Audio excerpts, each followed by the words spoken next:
या ज्या गोष्टी तुम्ही सांगत आहात याच्यावर आपण चर्चा करूया. पण मुळात म्हणजे ह्या सगळ्या शंकांचं जे एक मूळ आहे त्याच्या पाठीमागे एक शब्द आहे. मला माहिती आहे तो शब्द तुम्हाला आवडत नाही. याआधी पण आपली एकदा चर्चा यावर झालेली आहे. तो म्हणजे लव्ह जिहाद. पण लव्ह जिहादच्या केसेस म्हणजे ह्या ज्या बाकीच्या ज्या केसेस आहेत त्या अजून वेगळ्या आहेत. पण लव्ह जिहादच्या केसेस ह्या एकानंतर एक समोर येतात आणि दिसतात. त्या समोर येताना आपल्याला दिसत आहेत. त्यात कुठेतरी म्हणजे ही करणारी मंडळी काही खूप मोठा आकडा असेल असं नाही. पण लव्ह जिहाद हे एकेकाळी त्यावर शंका होती की खरंच असं काही आहे का. पण आज लोकांना असं वाटतं की हो असं आहे. आणि असा अजेंडा असणारी काही लोक तरी मुस्लिम समाजात आहेत. तर याबद्दल हे किती खरं तुम्ही मानता? सविता, मी आपल्याला हात जोडून विनंती करतो. आपला रिपोर्टर आहे नाशिक शहरामध्ये, त्यांना तुम्ही सांगा की तहसीलदार ऑफिसमध्ये जाऊन मागच्या 1 वर्षामध्ये, 2 वर्षामध्ये, 3 वर्षामध्ये कोणत्या जातीची मुलींनी कोणत्या जातीच्या मुलाशी लग्न केलेले आहे.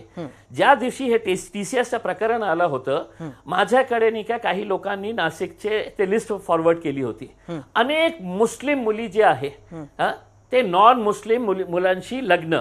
आणि ते रजिस्ट्रार ऑफिसमध्ये एक सिस्टम आहे, तुम्ही लग्न करणार असेल तर ते फॉर्म भरून तर ते बोर्डवर लावतात ते. आता तुम्ही फक्त वन साइड स्टोरी दाखवत आहे की या देशामध्ये लव्ह जिहाद सुरू आहे.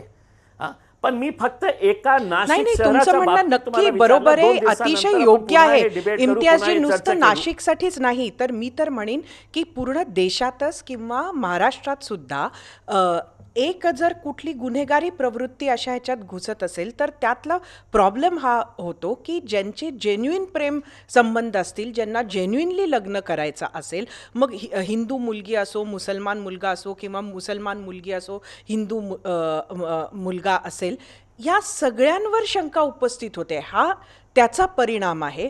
आणि त्यामुळे बेसिक असा कॉन्सेप्ट आहे का लव्ह जिहादचा, हा माझा प्रश्न आहे. नाही, 200% नाही का याच्यामध्ये काहीही तथ्य नाही आहे. तुम्ही सांगा ना, मला उदाहरण द्या मला की किती असे कन्व्हर्जन झालेले आहे. आता TCSच्या बाबतीत तुम्हीही ऐकलं आहे. आणि मला हे सांगायचं आहे, तुमच्या मनामध्ये शंका आहे. माझी विनंती हे आहे की ABP माझाने याच्यावरही एक स्टोरी करायला पाहिजे की मुस्लिम समाजाची किती मुली आज दुसऱ्या समाजाच्या मुलांसोबत लग्न करत आहे.